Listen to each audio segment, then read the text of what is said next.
I'm Mark Medina with the LA Times, standing here at Staples Center. The Lakers finally ending their 5-game losing streak.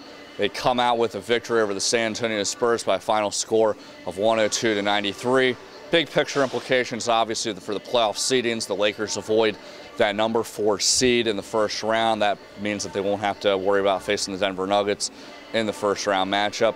Means it could either come down to 2 scenarios. If the Lakers win out, or if Dallas loses its last game, the Lakers would get the number 2 seed. But if the Lakers lose, Dallas wins, they'll fall to that number 3 seed, and presuming that they face each other in semifinals, the Mavericks would have home court advantage. But that wasn't really the thing people were talking about in the locker room. The most pressing issue about this game was the fact that Andrew Bynum had to leave early in the second quarter. He had a hyperextended right knee, which was a surgically repaired right knee that he had over this offseason that also made him miss the first 25 games as he was rehabbing it. And anyone that follows the Lakers, whether you're a coach, teammate, fan, know it's only inevitable to expect the worst because of Bynum's extensive injury history and the fact that each injury has taken a really long time for him to recover. Now, he put on an optimistic face to Phil Jackson during halftime, and a lot of his teammates saying he felt fine.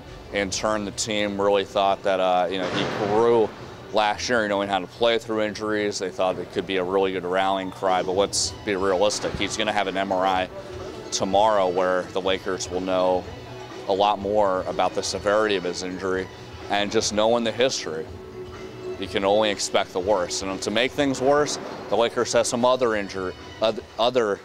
injury issues to worry about.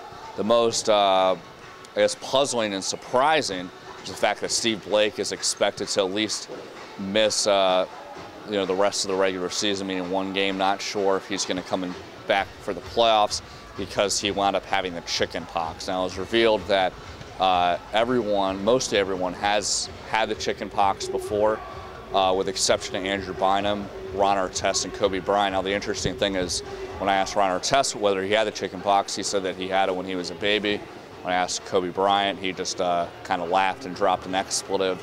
So you never know. And then another thing is Matt Barnes had some continual issues and pain in his surgically repaired right knee. He had to miss the game against San Antonio, and his timetable is undetermined. Was able to grab him in the hallway, and he said briefly that he wasn't going to fly with the team to Sacramento for its season finale on Wednesday.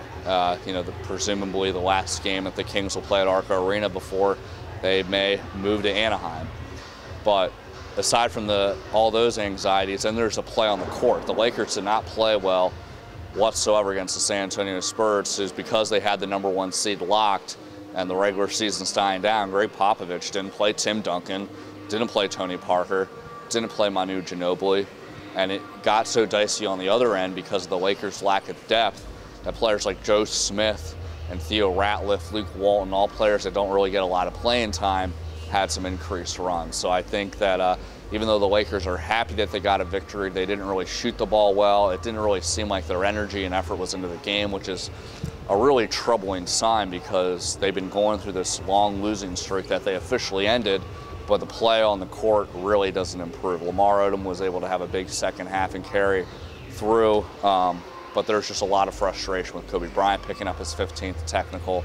The Lakers not really having that cohesive ball movement that they normally have had before that losing streak. So the Lakers' anxieties are far from over, and when you have all these injuries to take care of, it only heightens the concern. But the Lakers have maintained a confident face. They're saying this is kind of what happens during the adversities of a regular season. This is definitely another test that we can overcome. The Lakers have veteran experience. They know what it takes to win a championship, but you can't help but wonder, when will it come to that point where it's too much to overcome? It might be one of those times, but the Lakers have proved people wrong before.